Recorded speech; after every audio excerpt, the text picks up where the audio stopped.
Hi ನಮಸ್ತೆ ಸ್ನೇಹಿತರೆ, ನಾನಿವತ್ತು ಎಲ್ಲಿಗೆ ಹೋಗ್ತಾ ಇದ್ದೀನಪ್ಪ ಅಂದರೆ ನನ್ನ ಫ್ರೆಂಡ್ ಮನೇಲಿ ಸತ್ಯನಾರಾಯಣ ಸ್ವಾಮಿ ಪೂಜೆ ಇದೆ. ಸೊ ಹಂಗಾಗಿ ಆಟೋ ಬುಕ್ ಮಾಡ್ಕೊಂಡು ಹೋಗ್ತಾ ಇದ್ದೀನಿ. ಆ್ಯಕ್ಚುಲಿ ನಾನು ಟೂ ವೀಲರಲ್ಲೇ ಹೋಗೋಣ ಅಂದ್ಕೊಂಡೆ, ಆದರೆ ಮಳೆ ಬರೋದ್ರಿಂದ ಹೋಗಲಿಲ್ಲ. ಹಲೋ, ಹಾಯ್ ಹಾಯ್, ಹೇಗಿದ್ಯಾ? ನಾನ್ ಸಕ್ಕತ್ತಾಗಿದ್ದೀನಿ. ಏನಮ್ಮ ನಿಮ್ಮ ಮನೆಗೆ ಬರೋಷ್ಟಲ್ಲಿ ಇಷ್ಟೊಂದು ಡೋರ್ಗಳು ಎಲ್ಲ ಓಪನ್ ಮಾಡ್ಕೊಂಡ್ ಬರ್ಬೇಕು. ನೋಡಿ ಫ್ರೆಂಡ್ಸ್, ಯಾರಾದ್ರೂ ನನ್ನ ಫ್ರೆಂಡ್ ಮನೆಗೆ ಬಂದ್ರೆ ಯಾರು ಒಳಗಡೆ ಕಳ್ತನ ಮಾಡಕ್ಕೆಲ್ಲ ನುಗ್ಗಕ್ಕಾಗಲ್ಲ. ಅಷ್ಟೊಂದು ಸೇಫ್ಟಿ ಇದೆ ಈ ಮನೆಗೆ.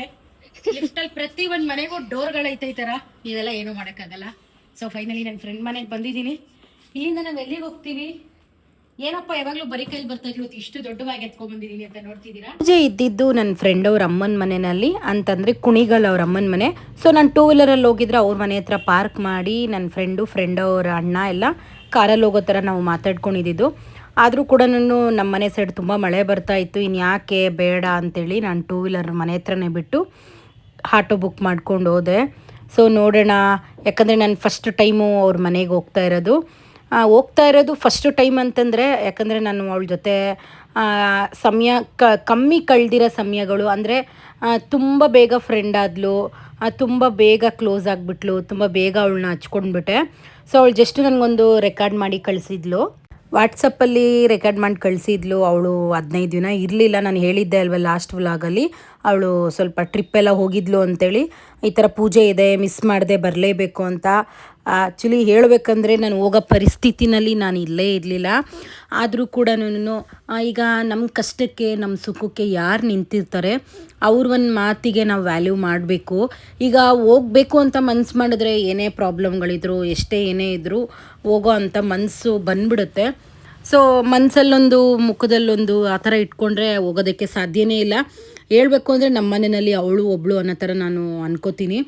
ಯಾಕಪ್ಪ ಅಂದರೆ ಈಗ ಏನೋ ಒಂದು ನನ್ನ ಫೀಲಿಂಗ್ಸ್ ಹೇಳ್ಕೊತಾ ಇದ್ದೀನಿ ಅಂತಂದರೆ, ಅಟ್ಲೀಸ್ಟ್ ಈಗಲ್ಲ ಎಂಥ ಒಂಥರ ಬುದ್ಧಿ ಹೇಳ್ತಾಳೆ. ಅಂದರೆ ಯಾವ ಥರ ಹೇಳಬೇಕು, ಇವಾಗ ಏನೋ ಒಂದು ವಿಷಯ ಇರುತ್ತೆ, ಆ ವಿಷಯಕ್ಕೆ ಯಾವ ಥರ ಬುದ್ಧಿ ಹೇಳಬೇಕು ಆ ಥರ ಹೇಳ್ತಾಳೆ. ನಾನು ಅವಳ ಮೆಸೇಜ್ ನೋಡಿದ ತಕ್ಷಣ ನನ್ನ ಬಾಯಲ್ಲಿ ಬರಲ್ಲ ಅಂತ ಹೇಳಲಿಲ್ಲ. ಸರಿ ಕಣೋ ಆಯಿತು ಹೇಳ್ತೀನಿ ಅಂತಂದೆ. ಯಾಕಂದರೆ ಒಂದ್ಸಲಿ ಸತ್ಯನಾರಾಯಣ ಸ್ವಾಮಿ ಪೂಜೆಗೆ ಕರೆದ ಮೇಲೆ ಹೋಗದೆ ಇರಬಾರ್ದು ಅಂತ ಹೇಳ್ತಾರಲ್ಲ, ಹಂಗಾಗಿ ನಾನು ಅವಳಿಗೋಸ್ಕರ ತುಂಬ ಫ್ರೀ ಮಾಡಿಕೊಂಡು ಹೋಗಲೇಬೇಕಪ್ಪ ಅಂತೇಳಿ ಹೋಗಿದ್ದು. ಆದರೆ ಒಳಗಡೆ ಹೋಗ್ತಿದ್ದಂಗೆ ಯಪ್ಪ, ಅವ್ರ ಮನೆ ಸೋಫಾ ಅಂತೂ ನಿಜವಾಗ್ಲೂ ನನ್ನ ಕಣ್ಣಲ್ಲೇ ಇದೆ. ಆ ಸೋಫಾ ನನಗೆ ತುಂಬಾ ಇಷ್ಟ ಆಯಿತು. ನಾನು ಸಾಮಾನ್ಯವಾಗಿ ಯಾರ್ದಾದ್ರೂ ಮನೆಗೆ ಹೋದರೆ ಅಷ್ಟು ಡೀಟೇಲಾಗಿ ಅವ್ರ ಪರ್ಸ್ನಲ್ ವಿಷಯ ಆಗಲಿ, ಅವ್ರ ಮನೇಲಿ ಏನೋ ಒಂದು ವಸ್ತುಗಳಿರೋದು, ಇದೆಲ್ಲಿ ತೊಗೊಂಡ್ರಿ, ಇದೆಷ್ಟು ದುಡ್ಡು, ಆ ಥರ ಎಲ್ಲ ನಾನು ಕೇಳೋ ಅಭ್ಯಾಸ ನನಗಿಲ್ಲ. ಫಸ್ಟ್ ಟೈಮು ನಾನು ಒಬ್ಬರ ಹತ್ರ ಇಷ್ಟು ಕಂಫರ್ಟಬಲ್ಲಾಗಿ ಸೋಫಾ ಬಗ್ಗೆ, ಅದು ಎಷ್ಟು ಪ್ರೈಸು, ಎಲ್ಲಿಂದ ತರಿಸಿದ್ರಿ ಅಂತೆಲ್ಲ ಕೇಳಿದೆ.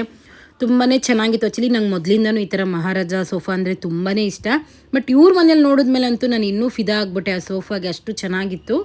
ಮನೆಗೆ ಹೋಗ್ತಿದ್ದಂಗೆ ಆಂಟಿ ರಾಗಿ ರೊಟ್ಟಿ ಮಾಡಿದರು, ತುಂಬಾ ಚೆನ್ನಾಗಿತ್ತು. ನುಗ್ಗೆ ಸೊಪ್ಪಿನ ಪಲ್ಯ ಎಲ್ಲ ಮಾಡಿದರು. ಎಲ್ಲರೂ ಊಟ ಮಾಡ್ಕೊಂಡ್ವಿ. ನಾವು ಅಷ್ಟು ದೂರದಿಂದ ಹೋಗಿದ್ವಲ್ಲ, ಫಸ್ಟು ನಮಗೆ ಹಾಕ್ಕೊಟ್ರು ಬಿಸಿ ಬಿಸಿ ರೊಟ್ಟಿ, ತುಪ್ಪ ಹಾಕಿ ಕೊಟ್ಟರು. ತುಂಬಾ ಚೆನ್ನಾಗಿತ್ತು. ತಿಂದ್ಬಿಟ್ಟು ಈಗ ನಾವು ಒಂದು ಫಂಕ್ಷನ್ಗೆ ಹೋಗ್ತೀವಿ ಅಂದರೆ ಅದನ್ನು ನನ್ನ ಫ್ರೆಂಡ್ ಮನೆ ಅಂತ ನಾನು ಫೀಲ್ ಮಾಡ್ಕೊಳ್ಳಲ್ಲ, ಅದು ನಮ್ಮ ಮನೆ ಅಂದ್ಕೊಂಡು ನಾನು ಕೆಲಸ ಮಾಡ್ತೀನಿ. ಯಾರು ಏನಾದರೂ ಅಂದ್ಕೋಬೋದು, ನಾನು ಅದ್ರ ಬಗ್ಗೆ ತಲೆ ಕೆಡಿಸ್ಕೊಳ್ಳಲ್ಲ. ಈಗ ನೋಡಿ, ನಾವು ಹೋಗಿದ್ದೀವಿ ಅಂತಂದರೆ ಈಗ ಅವರೊಬ್ಬರೇ ಮಾಡ್ತಿದ್ದಾರಲ್ಲ, ಮಾಡ್ಕೊಳ್ಳಿ ಬಿಡಪ್ಪ, ನಮಗೇನು ಅನ್ನೋ ಥರ ಇರಬಾರ್ದು. ಅವ್ರ ಜೊತೆಗೆ ನಾವು ಒಂದು ಕೈ ಜೋಡಿಸಿದ್ರೇನೆ 10 ನಿಮಿಷಕ್ಕಾಗೋ ಕೆಲಸ 5 ನಿಮಿಷಕ್ಕಾಗುತ್ತೆ. ನಾನು ಯಾವತ್ತೂ ಕೂಡ ಇವ್ರ ಮನೆಗೆ ಬಂದಿದ್ದೀನಿ, ನಾನು ಸ್ವಲ್ಪ ಕುತ್ಕೋಬೇಕು, ಸ್ವಲ್ಪ ಮೇಂಟೈನ್ ಮಾಡಬೇಕು, ಆ ಥರ ಎಲ್ಲ ನಾನು ಮಾಡೋದಕ್ಕೆ ಹೋಗಲ್ಲ. ಯಾಕಪ್ಪ ಅಂದರೆ ಕಾಲ, ಸಮಯ, ಪರಿಸ್ಥಿತಿ ಯಾವಾಗ ನಮಗೆ ಯಾವ ಥರ ಬರುತ್ತೆ ಅಂತ ಹೇಳೋದಕ್ಕಾಗಲ್ಲ. ನಾವೊಬ್ಬರ ಮನೆಯಲ್ಲಿ ಹೋಗಿ ಈಸಿಯಾಗಿ ಕುತ್ಕೊಂಡು ಬರ್ತೀವಿ ಅಂತಂದರೆ, ನಾಳೆ ದಿನ ನಮ್ಮ ಮನೆಯಲ್ಲಿ ಏನೋ ಒಂದು ದೊಡ್ಡ ಪೂಜೆನೇ ಆಗ್ಬೋದು, ಇಲ್ಲಾಂದರೆ ದೊಡ್ಡ ಏನೋ ಒಂದು ಪ್ರಾಬ್ಲಮ್ ಆಗ್ಬೋದು. ಸೊ ಅವರು ಕೂಡ ಆ ಟೈಮಲ್ಲಿ ಅದೇ ಥರನೇ ನಡ್ಕೋತಾರೆ. ಹಂಗಾಗಿ ಯಾರೇ ಮನೆಗೆ ಹೋದರೂ ಕೂಡ ನಿಮ್ಮ ಈ ಥರ ಪೂಜೆಗಳಲ್ಲಿ ನಿಮ್ಮ ಕೈಯಲ್ಲಾದಷ್ಟು ಸಹಾಯ ಮಾಡಿ. ಯಾಕಪ್ಪ ಅಂತಂದರೆ ಮನೆಯಲ್ಲಿ ಒಂದು ಪೂಜೆ ಆಗ್ತಿದೆ ಅಂದರೆ ಎಷ್ಟು ಜನ ಇದ್ರೂ ನಮಗೆ ಕೆಲಸ ಸಾಗಲ್ಲ. ಯಾಕಂದರೆ ಅದು ನನಗೆ ಓನ್ ಎಕ್ಸ್ಪೀರಿಯೆನ್ಸ್ ತುಂಬ ಚೆನ್ನಾಗಿ ಆಗ್ಬಿಟ್ಟಿದೆ. ಆದರೆ ನನ್ನ ಜೊತೆಲಿರೋ ಫ್ರೆಂಡ್ಸ್ ಆಗ್ಬೋದು, ನನ್ನ ಅಕ್ಕ ತಂಗಿಗಳಾಗ್ಬೋದು, ಯಾರೂ ಕೂಡ ಹೇಳಬೇಕು ಅಂದರೆ ನಮ್ಮಗಳಿಗೆ ಕೆಲಸ ಮಾಡೋಕ್ಕೆ ಬಿಡಲ್ಲ. ಅವ್ರುಗಳೇ ಎಲ್ಲ ಮಾಡ್ತಾರೆ, ಅವ್ರ ಮನೆ ಅಂತ ತಿಳ್ಕೊಂಡು ಮಾಡ್ತಾರೆ. ಹಂಗಾಗಿ ಆ ಅಭ್ಯಾಸ ನನಗೂ ಕೂಡ ಆಗ್ಬಿಟ್ಟಿದೆ. ಅವ್ರ ಮನೆ ಅಂತೂ ಸಿಕ್ಕಾಪಟ್ಟೆ ದೊಡ್ಡದು. ನಾನು ಅದೇ ನನ್ನ ಫ್ರೆಂಡಿಗೆ ಹೇಳ್ತಿದ್ದೆ, ಹೆಂಗೆ ಇಷ್ಟು ದೊಡ್ಡ ಮನೆ ನೀವು ಕ್ಲೀನ್ ಮಾಡ್ತೀರಾ ಅಂತ. ಅಂದರೆ ಅವ್ರು ಮಾಡಲ್ಲ, ಕೆಲಸದವ್ರು ಇದ್ದಾರೆ. ಏನೇ ಕೆಲಸದವ್ರು ಇದ್ದರೂ ಈಗ ನಮ್ಮ ಮನೆನ ನಾವು ಕ್ಲೀನ್ ಮಾಡ್ಕೊಳ್ಳೋ ಥರ ಆಗಲ್ವಲ್ಲ. ಇನ್ನೊಂದು ಏನಪ್ಪ ಅಂದರೆ ಈಗ ನಾವಿರೋ ಸಣ್ಣ ಪುಟ್ಟ ಮನೆಗಳನ್ನೇ ಒಂದೊಂದ್ಸಲಿ ಕ್ಲೀನಾಗಿ ಇಟ್ಟಿಲ್ಲ ಅಂತಂದರೆ ತಲೆ ಕೆಟ್ಟೋಗ್ತಿರುತ್ತೆ, ಯಾವಾಗಪ್ಪ ಕ್ಲೀನ್ ಮಾಡೋದು ಅಂತ. ಇಷ್ಟಿಷ್ಟು ದೊಡ್ಡ ಮನೆಗಳು ಕ್ಲೀನ್ ಮಾಡೋದು ನಿಜವಾಗ್ಲೂ ತುಂಬಾ ಕಷ್ಟ. ಅದರಲ್ಲೂ ನಾವು ಡೂಪ್ಲೆಕ್ಸ್ ಮನೆ ನೋಡೋದಕ್ಕೆ ತುಂಬ ಚೆನ್ನಾಗಿರುತ್ತೆ, ಕ್ಲೀನ್ ಮಾಡೋದಕ್ಕೆಲ್ಲ ತುಂಬ ಕಷ್ಟನೇ ಇರುತ್ತೆ. ಇವ್ರು ಬಂದು ನನ್ನ ಫ್ರೆಂಡ್ ಅವರಮ್ಮ. ನಂಗೆ ಅವ್ರನ್ನ ನೋಡಿದ್ರೆ ಏನೋ ಒಂಥರ ಖುಷಿ ಆಯಿತು. ಹೊಸ್ದಾಗಿ ನಾನು ಹೋಗಿದ್ದೀನಿ ಅವ್ರ ಮನೆಗೆ ಅನ್ನೋ ಥರ ಮಾತಾಡಲಿಲ್ಲ, ತುಂಬಾ ಚೆನ್ನಾಗಿ ಮಾತಾಡಿದ್ರು. ಹೇಳಬೇಕು ಅಂದರೆ ನನಗೆ ಅವ್ರ ಫ್ಯಾಮಿಲಿನೂ ತುಂಬಾ ಇಷ್ಟ ಆಗೋಯಿತು ನನಗೆ. ಎಲ್ಲರೂ ತುಂಬ ಚೆನ್ನಾಗಿ ಇದ್ದರು ನನ್ನ ಜೊತೆಯಲ್ಲಿ. ಸೊ ಬೆಳಗ್ಗೆ ಎದ್ದು ಪೂಜೆಗೆ ಫಸ್ಟು ಅವರೆಲ್ಲ ರೆಡಿ ಮಾಡ್ಕೊಬಿಟ್ಟಿದ್ರು. ನಾನು ಒಂದು ಸ್ವಲ್ಪ ಲೇಟಾಗಿ ಎದ್ದಿದ ತಕ್ಷಣ ರೆಡಿ ಆದೆ. ಮತ್ತು ನನಗೆ ಈ ಸ್ಯಾರಿ ಬಗ್ಗೆ ಲಿಂಕ್ ಕೇಳಿದ್ದೀರಾ, ಇದು ನಾನು ಬಂದು ಶಾಪಲ್ಲಿ ತೊಗೊಂಡಿರೋದು. ಇದು ಪ್ಯೂರ್ ಮೈಸೂರು ಸಿಲ್ಕ್ ಸೀರೆ. ಆದರೆ ಬ್ಲೌಸ್ ಮಾತ್ರ ನಾನು ಪೀಸ್ ತೊಗೊಂಡು ಇದನ್ನು ಹೊಲಿಸಿರೋದು, ಅಂದರೆ ನಾನು ವರ್ಕ್ ಮಾಡಿಸಿಲ್ಲ. ಬ್ಲೌಸಲ್ಲೇ ರೆಡಿ ವರ್ಕ್ ಬಂದುಬಿಟ್ಟಿತ್ತು, ನನ್ನ ಅಳತೆಗೆ ಅದನ್ನು ಸ್ಟಿಚ್ ಮಾಡಿಸ್ಕೊಂಡಿರೋದು. ನೀವಂತೂ ಸುಮಾರು ವಿಡಿಯೋದಲ್ಲಿ ನಂದು ಸ್ಯಾರಿ ಹಾಕಿ ಈ ವಿಡಿಯೋಗಳು ಮಾಡಿರೋದು ನೋಡಿದ್ರಿ. ಆದರೆ ನನಗೆ ಈ ಸ್ಯಾರಿ ತುಂಬಾ ಇಷ್ಟ ಆಯಿತು. ನನಗೆ ಈ maroon colour, green, brown colour, ಅದರಲ್ಲೂ ನನಗೆ ಮೈಸೂರು ಸಿಲ್ಕ್ ಸೀರೆಗಳಂದ್ರೇ ತುಂಬ ಇಷ್ಟ. ನಾನು ಮೊದಲಿಂದನೂ ಅಷ್ಟೇ ರೇಷ್ಮೆ ಸೀರೆ ಸಾಮಾನ್ಯವಾಗಿ ಇಷ್ಟಪಡೋದಕ್ಕೆ ಹೋಗಲ್ಲ. ರೇಷ್ಮೆ ಸೀರೆ ಹೆಂಗೆ ಹುಟ್ಟರು ಒಂಚೂರು ದಪ್ಪ ಕಾಣಿಸ್ತೀವಿ. ಅದೇ ಮೈಸೂರು ಸಿಲ್ಕ್ ಸೀರೆ ಆದರೆ ನಾವು ಹೇಳ್ದಂಗೆ ಸೀರೆ ಕೇಳುತ್ತೆ. ಅಂದರೆ 5-6 ಪಿನ್ ಮಾಡೋದು ತುಂಬ ಚೆನ್ನಾಗಿ ಕಾಣುತ್ತೆ, ಒಂದು ಸೈಡ್ ಪಿನ್ ಮಾಡೋದು ಚೆನ್ನಾಗಿ ಕಾಣುತ್ತೆ. ಸೊ ಆಲ್ಮೋಸ್ಟು ನಾನು ಮೈಸೂರು ಸಿಲ್ಕ್ ಸೀರೆ ಮೇಲೆ ದುಡ್ಡು ಹಾಕೋದಕ್ಕೆ ಇಷ್ಟಪಡ್ತೀನಿ. ರೇಷ್ಮೆ ಸೀರೆಗಳು ಹೇಳ್ಬೇಕಂದ್ರೆ ನನ್ನ ಹತ್ರ ತುಂಬ ಕಮ್ಮಿ ಇದೆ. ನನ್ನ ಮನೇಲಿ ಯಾವಾಗೂ ಅಂತಾರೆ, ಏನಕ್ಕೆ ಇಷ್ಟೊಂದು ಮೈಸೂರು ಸಿಲ್ಕ್ ಸೀರೆ ತೊಗೋತೀಯಾ, ರೇಷ್ಮೆ ಸೀರೆಗಳು ತೊಗೋ ಅಂತಾರೆ. ನನಗೆ ಅಷ್ಟೊಂದು ಇಷ್ಟ ಆಗಲ್ಲ. ಸೊ ನೋಡೋಣ ಮುಂದೆ ಯಾವಾಗಾದರೂ ಏನಾದರೂ ಇಷ್ಟ ಆಯಿತು ಅಂದರೆ ತೊಗೊಳ್ಳೋಣ ಬಿಡು ಅನ್ನೋ ಥರ ಸುಮ್ಮನೆ ಆಗಿಬಿಡ್ತೀನಿ. ನಾವು ರೆಡಿಯಾಗಿ ಮೇಲಿಂದ ಕೆಳಗೆ ಬರೋಷ್ಟರಲ್ಲಿ ಪೂಜೆ ಎಲ್ಲ ಸ್ಟಾರ್ಟ್ ಮಾಡಿದರು. ಸದ್ಯಕ್ಕೆ ಜನ ಕಮ್ಮಿ ಬಂದಿದ್ದರು. ಆಮೇಲೆ 11 ಗಂಟೆ ಮೇಲೆ ಸಿಕ್ಕಾಪಟ್ಟೆ ಜನ ಬಂದುಬಿಟ್ರು. ತುಂಬಾ ಚೆನ್ನಾಗಿ ಪೂಜೆ ಆಯಿತು. ಅಂದರೆ ಈ ಭಜನೆ ಎಲ್ಲ ಮಾಡ್ತಾರಲ್ವ ಆ ಥರ. ಆ್ಯಕ್ಚುಲಿ ಹೇಳ್ಬೇಕಂದ್ರೆ ಇದನ್ನೆಲ್ಲ ಮಾಡಿಸ್ಬೇಕು. ಇವಾಗ ನಮ್ಮ ಬೆಂಗಳೂರುಗಳಲ್ಲೆಲ್ಲ ಈ ಥರ ನಮಗೆ ಪರಿಚಯ ಇರಲ್ಲ. ಮನೆಗೆ ಬಂದು ಈ ಥರ ಪೂಜೆ ಮಾಡಬೇಕಾದ್ರೆ ಹಾಡುಗಳು ಹೇಳೋದು, ಈ ಥರ ಭಜನೆ ಮಾಡೋರೆಲ್ಲ ನಮಗೆ ಗೊತ್ತೇ ಇರಲ್ಲ. ನಾವು ರೆಡಿಯೆಲ್ಲ ಆಗಿ ಒಂದು 5 ನಿಮಿಷ ದೇವರ ಹತ್ರ ಕೂತ್ಕೊಂಡು ಮತ್ತು ಟಿಫನ್ಗೆ ಹೋಗೋಣ ಅಂತ ಹೇಳ್ಬಿಟ್ಟು ಟಿಫನ್ಗೆ ಬಂದ್ವಿ. ಟಿಫನು ಅಷ್ಟೇನೆ ತುಂಬ ವೆರೈಟಿ ಮಾಡಿಸಿದ್ರು. ಅದರಲ್ಲಂತೂ ಖಾರ ಪೊಂಗಲ್ಲು ಅಂತೂ ಸಿಕ್ಕಾಪಟ್ಟೆ ಚೆನ್ನಾಗಿತ್ತು. ಇನ್ನೊಂದು ಸ್ವಲ್ಪ ತಿನ್ನೋಣ ಅಪ್ಪ ಅನ್ನೋ ಥರ ಅಷ್ಟೊಂದು ತುಪ್ಪ ಎಲ್ಲ ಹಾಕಿ ತುಂಬಾ ಚೆನ್ನಾಗಿ ಮಾಡಿಸಿದ್ರು. ನನಗೆ ಸಾಮಾನ್ಯವಾಗಿ ಪೊಂಗಲ್ಗಳು ಹೊರಗಡೆ ಹೋದಾಗ ನಾನು ಒಂದು ಮಂತ್ರಾಲಯದಲ್ಲಿ ತುಂಬ ಇಷ್ಟಪಟ್ಟು ಪೊಂಗಲ್ ತಿಂತೀನಿ. ಅದು ಬಿಟ್ಟು ನೆಕ್ಸ್ಟು ನಾನು ಓಂ ಶಕ್ತಿ ಮಾಲೆ ಹಾಕ್ಕೊಂಡು ಹೋಗ್ತೀನಲ್ಲ, ಆ ಕಡೆ ತಮಿಳ್ನಾಡು ಸೈಡು ತುಂಬಾ ಚೆನ್ನಾಗಿ ಮಾಡಿರ್ತಾರೆ ಪೊಂಗಲ್ಲು. ಸೊ ಆ ಕಡೆ ಹೋದಾಗ ತಿಂತೀನಿ. ನಮ್ಮ ಮನೆಯಲ್ಲೆಲ್ಲ ಮಾಡಿದಾಗ ನಾನು ನಾರ್ಮಲಾಗಿ ಇಷ್ಟಪಟ್ಟು ತಿನ್ನಲ್ಲ. ಆದರೆ ಇಲ್ಲಿ ಮಾಡಿದ್ದಿದ್ದು ಪೊಂಗಲ್ಲಂತೂ ವಾವ್ ಅನ್ನೋ ಥರ ಇತ್ತು, ಸಿಕ್ಕಾಪಟ್ಟೆ ಚೆನ್ನಾಗಿತ್ತು. ನಾನು ಊಟ ಮಾಡೋದಲ್ಲಿ ನಾಚಿಕೆ ಪಡಲ್ಲ. ಈಗ ಯಾರೋ ನನ್ನನ್ನು ನೋಡ್ತಾರೆ, ಸ್ವಲ್ಪ ಸ್ಟೈಲಾಗಿ ಊಟ ಮಾಡೋಣ, ಇಲ್ಲಾಂದರೆ ಯಾರೋ ನೋಡ್ತಿದ್ರೆ ಸ್ವಲ್ಪ ಕಮ್ಮಿ ತಿನ್ನೋಣ, ಮೇಂಟೈನ್ ಮಾಡೋಣ, ಆ ಥರ ಎಲ್ಲ ನಾನಂತೂ ಮಾಡೋದೇ ಇಲ್ಲ. ಅದು ದೊಡ್ಡವರು ಒಂದು ಗಾದೆ ಹೇಳ್ತಾರಲ್ಲ, ಹೊಟ್ಟೆಗೆ ಬಟ್ಟೆಗೆ ಮೋಸ ಮಾಡ್ಕೋಬಾರ್ದು ಅಂತ ಹೇಳ್ತಾರಲ್ಲ. ಸೊ ಎರಡೂ ನಾನು ಮಾಡಲ್ಲ, ಮೋಸ ಮಾಡ್ಕೊಳ್ಳಲ್ಲ. ನನಗೇನೋ ಒಂದು ಬಟ್ಟೆ ತೊಗೋಬೇಕಂದ್ರೆ ಅದು ಎಷ್ಟೇ ಕಾಸ್ಟ್ಲಿ ಇದ್ರೂ ಕೂಡ ನಾನು ತೊಗೊಬಿಡ್ತೀನಿ. ಊಟನೂ ಅಷ್ಟೇ, ನನಗೇನೋ ಹೊಟ್ಟೆ ಹಶ್ವಾಗ್ತಿದೆ, ಮುಂದೆಗಡೆ ಇರೋರು ಯಾರೋ ನೋಡ್ತಿರ್ತಾರೆ, ಸ್ವಲ್ಪ ನಿಧಾನವಾಗಿ ತಿನ್ನೋಣ, ಆ ಥರ ನಾನು ತಿನ್ನೋದೇ ಇಲ್ಲ. ಗಪ ಅಂತ ತುಂಬ ಫಾಸ್ಟಾಗಿ ನಾನು ಊಟ ಮಾಡಿಬಿಡ್ತೀನಿ. ಟಿಫನೆಲ್ಲ ಮಾಡಿಕೊಂಡು ನಾನು ಏನೇ ಊಟ ಮಾಡಲಿ, ಏನೇ ಟಿಫನ್ ಮಾಡಲಿ, ನನಗಂತೂ ಕಾಫಿ ಇರಲೇಬೇಕು. ನಾನು ಸಾಮಾನ್ಯವಾಗಿ ಟೀ ಕುಡಿತೀನಿ, ತುಂಬ ರೇರ್ ಟೀ ಕುಡಿಯೋದು. ನನಗೆ ಟೀ ಕುಡಿದ್ಬಿಟ್ರೆ ತಲೆ ತಿರುಗುತ್ತೆ ಅಂತ ನಾನು ಟೀ ಕುಡಿಯೋದಕ್ಕೆ ಹೋಗಲ್ಲ. ಟಿಫನೆಲ್ಲ ಮಾಡ್ಕೊಂಡು ಟೀ ಕುಡಿದು ನನಗಂತೂ ಮೊದಲೇ ಹೇಳಬೇಕಾ ಸ್ವಲ್ಪ ಫೋಟೋಸು ವಿಡಿಯೋಸ್ ಹುಚ್ಚು ಅಂತಂದರೆ ಅದು ಅಭ್ಯಾಸ ಮಾಡ್ಕೊಬಿಟ್ಟಿರ್ತೀವಿ. ಈಗೇನೋ ಒಂದು ಸಾರಿ ಹಾಕ್ಕೋತೀವಿ, ಆ ಸಾರಿನಲ್ಲಿ 1-2-3 ವೀಡಿಯೋ ಮಾಡಿಬಿಡೋಣ ಇರಪ್ಪ, 4-5 ಫೋಟೋ ತೊಗೊಬಿಡೋಣ ಇರಪ್ಪ. ಈಗ ನೋಡಿ, ಮನುಷ್ಯ ಏನು ಬೇಕಾದ್ರೂ ಮರಿಬೋದು.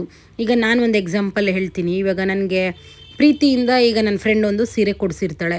ಈಗ ನಾನು ಅವಳೇನೋ ಒಂದು ಜಗಳ ಮಾಡ್ಕೊಂಡಾಗ ಆ ಸೀರೆ ಯಾರಿಗೂ ಕೊಟ್ಟು ಬಿಡ್ತೀನಿ, ಇಲ್ಲಾಂದ್ರೆ ಆ ಸೀರೆ ಸುಟ್ಟಾಕ್ಬಿಡ್ತೀನಿ, ಇಲ್ಲಾಂದರೆ ರಿಟರ್ನ್ ಅವಳಿಗೆ ನಾನು ಆ ಸೀರೆನ ಕೊಟ್ಟು ಬಿಡ್ತೀನಿ. ಆದರೆ ಆ ಸೀರೆ ಉಟ್ಕೊಂಡಿರೋ ಒಂದು ಮೆಮೊರೀಸ್ ಇರುತ್ತೆ ಅಲ್ವಾ, ಸೊ ಅದನ್ನು ಯಾರ ಕೈಯಿಂದನೂ ಅಳಿಸೋದಕ್ಕಾಗಲ್ಲ. ಆ ಒಂದು ದಿನ ನಮಗೆ ನೆನಪು ಬರುತ್ತಲ್ಲ. ಈ ಯಾರೋ ಬೇರೆಯವ್ರು ಹುಟ್ಟಿರ್ತಾರೆ. ಈಗ ಎಕ್ಸಾಂಪಲ್ ಇವತ್ತು ನಾನು ಹುಟ್ಟಿರೋ ಮೈಸೂರು ಸಿಲ್ಕ್ ರೆಡ್ ಕಲರ್ ಸಾರಿ ಇನ್ನೊಬ್ರು ಯಾರೋ ಅವಾಗ ನಾನು ಅನ್ಕೋತೀನಿ ಈ ಥರ ಸೀರೆ ನನ್ನ ಹತ್ರನೂ ಇತ್ತು, ಅವತ್ತು ಒಂದು ಫಂಕ್ಷನ್ಗೆ ಹೋಗಿದ್ವಲ್ಲ, ಅದು ಒಂದು ನಮಗೆ ತಲೆನಲ್ಲಿ ಬಂದ್ಬಿಡುತ್ತೆ.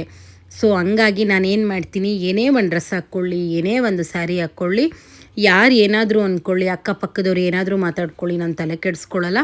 ನಾನು ಏನು ಆಸೆ ಪಟ್ಟಂಗೆ 4 ಫೋಟೋಸು ವಿಡಿಯೋಸು ಮಾಡ್ಕೋಬೇಕು, ನಾನು ಖಂಡಿತವಾಗ್ಲೂ ಮಾಡ್ಕೊಡ್ತೀನಿ. ಅಕ್ಕಪಕ್ಕ ಜನ ಏನೋ ಅನ್ಕೋತಾರೆ, ಅವ್ರು ನೋಡ್ತಾರೆ ಇವ್ರು ನೋಡ್ತಾರೆ ಅಂತ ನಾನು ತಲೆನೇ ಕೆಡಿಸ್ಕೊಳ್ಳಲ್ಲ. ಫೈನಲಿ ಪೂಜೆ ಎಲ್ಲ ಮುಗಿಸ್ಕೊಂಡು ಊಟಕ್ಕೆ ಹೋಗೋಣ ಅಂತೇಳಿ ಹೋಗ್ತಾ ಇದ್ದೀವಿ. ನೋಡಿ, ಒಂದು ಫ್ರೆಂಡ್ಶಿಪ್ಪು ಮಾಡೋದು ಇಂಪಾರ್ಟೆಂಟ್ ಅಲ್ಲ. ಏನು ಇವತ್ತಿನ ಕಾಲದಲ್ಲಿ ಎಷ್ಟು ಜನ ಬೇಕಾದರೂ ಫ್ರೆಂಡ್ಸು ಸಿಗ್ತಾರೆ, ನಾನು ಇಲ್ಲ ಅಂತೇಳಲ್ಲ. ಒಂದು ಒಳ್ಳೆ ಫ್ರೆಂಡ್ಶಿಪ್ನ ಉಳಿಸ್ಕೊಂಡು ಹೋಗಬೇಕು. ಯಾವತ್ತೂ ಅಷ್ಟೇ ನಾವು ನಡ್ಕೊಳ್ಳೋ ರೀತಿ, ನಮ್ಮ ನಡವಳಿಕೆ ಒಂದು ಫ್ರೆಂಡ್ಶಿಪ್ಪಲ್ಲಿ ಇತ್ತು ಅಂತಂದರೆ ಯಾವ ಫ್ರೆಂಡ್ಶಿಪ್ ಮಧ್ಯೆನೂ ಮನಸ್ತಾಪಗಳು ಬರಲ್ಲ. ಸೊ ಊಟಕ್ಕೆ ಕೂತ್ಕೊಂಡಿವಿ. ಊಟನೂ ಅಷ್ಟೇ, ಯಪ್ಪ ಇವರು ಸತ್ಯನಾರಾಯಣ ಸ್ವಾಮಿ ಪೂಜೆಗೆ ಮಾಡಿಸಿರೋ ಥರ ಊಟ ಮಾಡಿಸಿರಲಿಲ್ಲ. ಮದುವೆನಲ್ಲಿ ಊಟ ಮಾಡಿಸ್ತಾರಲ್ಲ, ಅಡುಗೆ ಮಾಡಿಸ್ತಾರಲ್ಲ, ಆ ಥರ ಮಾಡಿಸ್ಬಿಟ್ಟಿದ್ರು. ಏನು ತಿನ್ನಬೇಕು ಏನು ತಿನ್ನಬಾರ್ದು ಅನ್ನೋದು ಕನ್ಫ್ಯೂಸ್ ಆಗೋಗ್ಬಿಟ್ಟಿತ್ತು. ಎಲೆ ತುಂಬ ವೆರೈಟಿಗಳಿತ್ತು. ಸ್ವೀಟ್ಗಳಷ್ಟೇ 2-3 ಥರ ಸ್ವೀಟ್ ಮಾಡಿಸಿದ್ರು. ತುಂಬಾ ಊಟನೂ ಅಷ್ಟೇ ತುಂಬಾ ಚೆನ್ನಾಗಿತ್ತು. ಬೆಳಗ್ಗೆ ಟಿಫನು ಅಷ್ಟೇ ತುಂಬ ಚೆನ್ನಾಗಿತ್ತು. ಅಪ್ಪಿತಪ್ಪಿ ಇವರೇನಾದರೂ ನಮ್ಮ ಬೆಂಗಳೂರಲ್ಲಿ ಇದ್ದಿದ್ರೆ ಖಂಡಿತವಾಗ್ಲೂ ನಮ್ಮ ಮನೇಲಿ ಏನಾದರೂ ಪೂಜೆಗಳಾದರೆ ನಾನು ಊಟಕ್ಕೆ ಇವ್ರಿಗೆ ಹೇಳ್ಬಿಡ್ತಿದ್ದೆ. ಆದರೆ ಕುಣಿಗಲ್ ಪಾಪ ಅಲ್ಲಿಂದ ಇಲ್ಲಿಗೆ ಬರೋಷ್ಟರಲ್ಲಿ ಕಷ್ಟ ಆಗುತ್ತೆ ಅನ್ನೋ ಒಂದು ರೀಸನ್ಗೆ ನಾನು ಸುಮ್ಮನೆ ಆಗ್ಬಿಟ್ಟೆ. ಸೊ ಊಟ ಎಲ್ಲ ಮುಗಿಸ್ಕೊಂಡು ಮತ್ತು ನಾವು ಬೆಂಗಳೂರಿಗೆ ಬರೋದಕ್ಕೆ ರೆಡಿ ಆಗ್ತಾಯಿದ್ವಿ. ಅಂದರೆ ನಾವು ಒಂದಿನಕ್ಕೆ ಮಟ್ಟಕ್ಕೆ ಅಷ್ಟೇ ನಾನು ಹೋಗಿದ್ದಿದ್ದು. ನನ್ನ ಫ್ರೆಂಡಿಗೂ ಅಷ್ಟೇ, ಪಾಪ ಅವಳಿಗೂ ಸ್ವಲ್ಪ ಕೆಲಸಗಳಿತ್ತಲ್ವ. ಸೊ ಹಂಗಾಗಿ ಸಂಜೆ ಹೋಗ್ಬಿಡೋಣ ಅಂತಲೇ ನಾವು ಅಂದ್ಕೊಂಡು ಬಂದಿದ್ದು. ನನಗೆ ನಾನು ನಿದ್ದೆ ಅದೇನೋ ಚಿಂತೆ ಇಲ್ದವ್ರಿಗೆ ಸಂತೆಯಲ್ಲಿ ನಿದ್ದೆ, ನನಗೆ ಹೊಟ್ಟೆ ತುಂಬ ಊಟ ಮಾಡಿಬಿಟ್ಟೆ.